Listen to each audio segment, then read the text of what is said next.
One. One.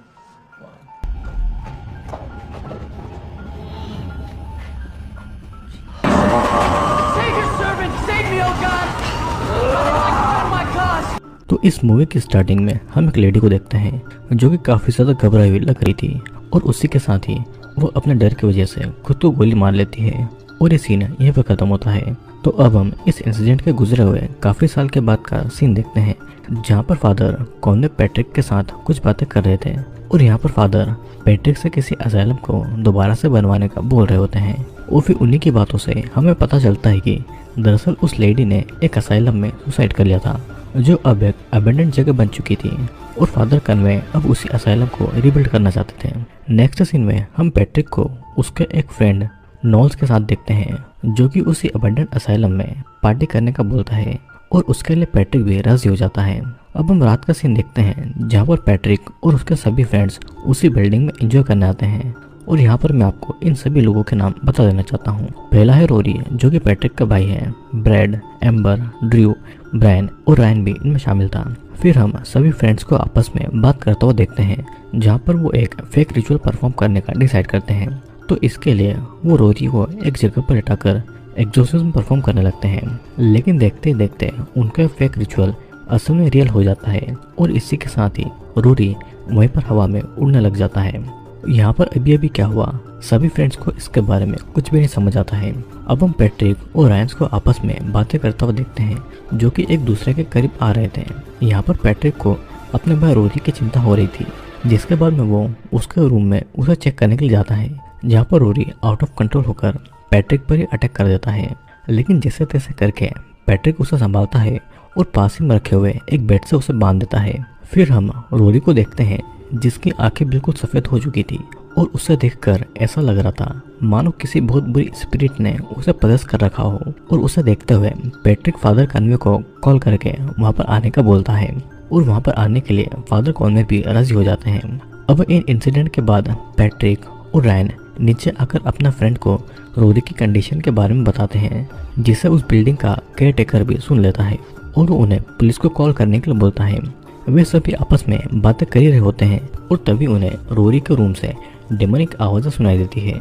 वे फिर Rory को देखने के लिए उसके रूम में जाते हैं जहाँ पर वो केयर टेकर रोरी को आज़ाद कर देता है और आज़ाद होते ही वो उस पर हमला कर देता है और ये हमला इतना ज़्यादा खतरनाक होता है कि वो आदमी मेंटली डिस्टर्ब हो जाता है और बाहर आकर वो खुद को गोली मार लेता है और सभी लोग उसे ऐसा करते हुए देखकर डर जाते हैं। अब इस इंसिडेंट के बाद में एम्बर और ब्रैड वहाँ से भाग जाते हैं जहाँ पर ब्रैड उस खौफनाक मंदिर से इतना ज़्यादा डिस्टर्ब था कि उसे सामने खड़े हुए फादर कन्वे दिखाई नहीं देते हैं और उन्हें टक्कर मार देता है और इस वजह से फादर कन्वे मारे जाते हैं। इस घटना के बाद में वे दोनों काफ़ी ज़्यादा कंफ्यूज हो गए थे और वो आपस में उसी असाइलम में जाने का डिसाइड कर लेते हैं जहाँ पर पैट्रिक और ब्रैड में बहस हो जाती है। ब्रैड की वजह से फादर कन्वे अब मारे जा चुके थे जो कि रोरी की जान बचा सकते थे, लेकिन ब्रैड यहाँ पर उन सभी से काफ़ी ज़्यादा रिक्वेस्ट करता है जिसके बाद वे सभी उसकी मदद करने के लिए राजी हो जाते हैं और फादर कन्वे की बॉडी को छोटे छोटे पीसेस करके उस पर एसिड डाल देते हैं ताकि वो फादर कन्वे की बॉडी को पूरी तरीके से ख़त्म कर सकें। और मूवी का ये सीन काफ़ी ज़्यादा डिस्टर्बिंग था। अब हम रायंस को देखते हैं जिसे एक रूम में एक बुक मिलती है जिसमें उसे असाइलम की एक पेशेंट डेविन के बारे में जानकारी लिखी हुई थी। इसी के साथ में उन्हें वहाँ पर एक टेप भी दिखती है जिसे पैट्रिक और रायंस प्ले कर देते हैं। वे दोनों उस टेप की रिकॉर्डिंग को देख रहे होते हैं कि तभी उन्हें एक आवाज़ सुनाई देती है जिसके बाद वो चेक करने के लिए वहाँ पर जाते हैं। तभी उस असाइलम की सारी डोर और विंडोज खुद ब खुद बंद हो जाती है और उसे देखकर ब्रैड को पैट्रिक पर शक होता है। उसके मुताबिक पैट्रिक ये सब कुछ करवा रहा है, लेकिन पैट्रिक इस बात से इनकार कर देता है। वे लोग बहस कर रहे होते हैं कि तभी उन्हें एक और आवाज़ सुनाई देती है और वे लोग रोरी के रूम में जाते हैं। वो देखते हैं कि रोरी ने खुद को आज़ाद कर लिया है और उन पर हमला कर देता है, लेकिन उन सभी फ्रेंड्स की संख्या ज़्यादा होने की वजह से वे जल्दी ही रोरी को फिर से कंट्रोल में लेकर उसे बांध देते हैं। अब हम नॉल्स को देखते हैं जो कि उन सभी को बताता है कि अगर हमें रोरी की जान बचानी है उसके ऊपर दोबारा से एक्सोर्सिज्म को परफॉर्म करना होगा जिससे कि रोरी के अंदर का डेविल उसे छोड़कर वापस अपने दुनिया में चला जाए। इसी के साथ में वो एक वेबसाइट से एक्सोर्सिज्म को परफॉर्म करना भी सीख लेता है जिसके बाद वे सभी उसके एक्सोर्सिज्म की तैयारी करने में लग जाते हैं उस एग्जॉर्सिज्म के दौरान जब नॉल्स बाइबल पढ़ता है तो वहाँ पर आसपास की सभी चीजें अचानक से हिलने लगती है और उसे देखते हुए नॉल्स पैट्रिक को होली वाटर लाने को बोलता है। पैट्रिक बाहर जाकर फादर कन्वे के बैग से होली वाटर लेकर आता है और जैसे ही वो होली वाटर को रोरी की बॉडी पर फेंकते हैं वैसे ही उसके सारे जख्म भी भर जाते हैं और नॉर्मल हो जाता है। इस इंसिडेंट को देखकर सभी को ऐसा लगता है कि उस इविल स्पिरिट ने रोरी की बॉडी को छोड़ दिया है और पैट्रिक उसे गले से लगा लेता है। लेकिन यहाँ पर हमें पता चलता है कि असल में नॉर्मल होना उस इविल स्पिरिट की एक चाल थी ताकि वो उनके एग्जॉर्सिज्म को बंद करवा सके, जिसके बाद में वो स्पिरिट दोबारा से रोरी की बॉडी पर हावी हो जाती है और रोरी उन सभी पर अटैक कर देता है। वे सभी उससे दोबारा से बांध देते हैं और उसके पास एक कैमरा को लगा देते हैं ताकि वे सभी रोरी पर नजर रख सकें।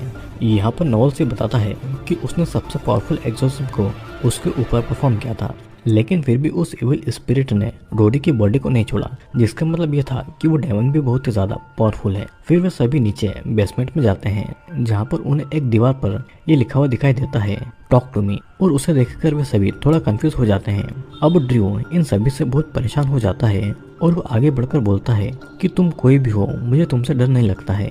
उसके ऐसा बोलते ही वहाँ पर कोई टूल गिर जाता है, लेकिन पैट्रिक यहाँ पर ड्रू की जान बचा लेता है। अब रायन उन सभी से कहती है कि कोई स्पिरिट हमसे शायद बात करना चाहती है। वे सभी रायन्स की बात मानते हुए वहाँ पर एक ओइजा बोर्ड बनाते हैं जिसमें रायन्स और एम्बर वहाँ के स्पिरिट से कम्युनिकेट करने की कोशिश कर रहे थे।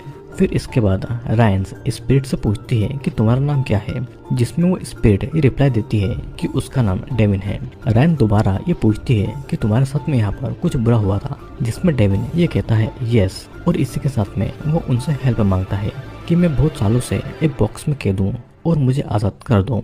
उसके इतना बोलते ही वहाँ पर पास में रखा हुआ एक ग्लास खुद ब खुद टूट जाता है। वे सभी देखते हैं कि रोरी कैमरा में दिखाई नहीं दे रहा था और वे सभी उसे ढूंढने के लिए जाते हैं। वे सभी फिर रोरी को हवा में उड़ता हुआ पाते हैं, जो कि काफी ज्यादा वियर्ड और खतरनाक था। अब अचानक से यहाँ पर रोरी नॉर्मल हो जाता है और वे सभी लोग नीचे जाते हैं, जहाँ पर उन्हें पता चलता है कि वो स्पिरिट अब एम्बर की बॉडी में जा चुकी है और वो स्पिरिट एम्बर की बॉडी से नॉवेल्स पर अटैक करते हुए उसके गर्दन में एक चाकू को घुसा देती है और ड्रू की जुबान को भी उस चाकू से काट देती है और इसी के साथ ड्रू यहाँ पर बुरी तरीके से मार जाता है। पैट्रिक और रायन्स यहाँ से भागने का रास्ता ढूंढते हैं, जहाँ पर उन्हें खून से सना हुआ एक कमरा मिलता है, जिसके अंदर जाने पर उन्हें एक दरवाजा और मिलता है। और जब वो उसे खोलकर अंदर जाते हैं तो वे लोग वहाँ पर फादर कॉनवे की कटी हुई उंगली को देखते हैं, जो कि एक वार्डरोब की तरफ इशारा कर रही थी।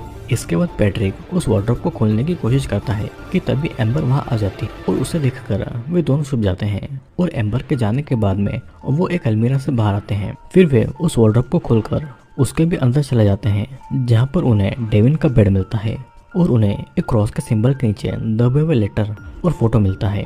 उसे देखकर पैट्रिक ऐसा बोलता है कि ये फोटो मैंने कहीं पर देखा हुआ है, और फिर वे दोनों दोबारा से बाहर जाने का रास्ता ढूंढने लगते हैं कि तभी एक बार फिर से उनके सामने एम्बर आ जाती है, जो कि इस बार उन पर बहुत ही ब्रूटली तरीके से हमला कर देती है।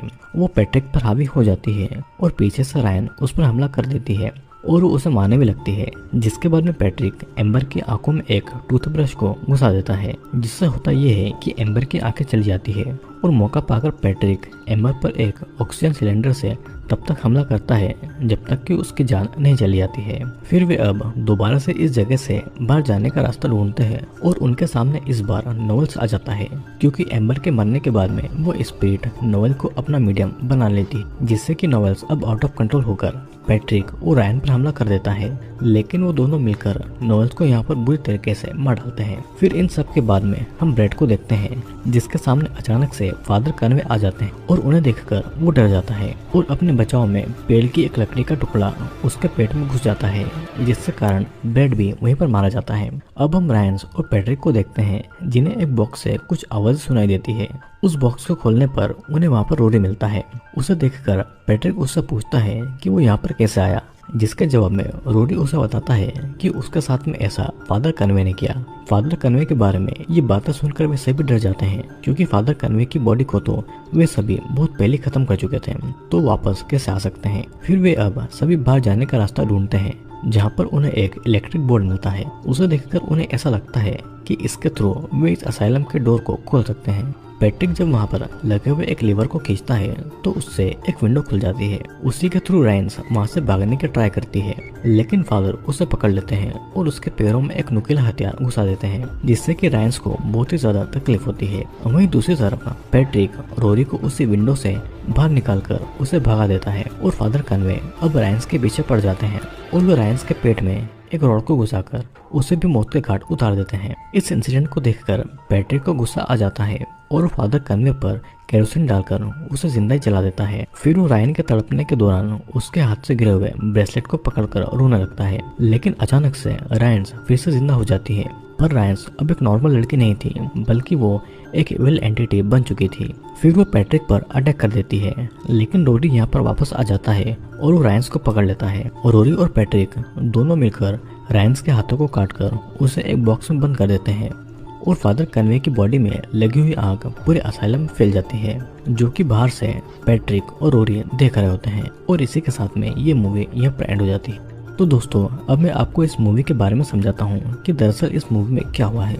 इस मूवी में रायंस से डेविन थी और मूवी की स्टार्टिंग में हमें जो लेडी दिखाई गई थी वो रायंस की मदर थी और फादर कन्वे उसके पिता थे।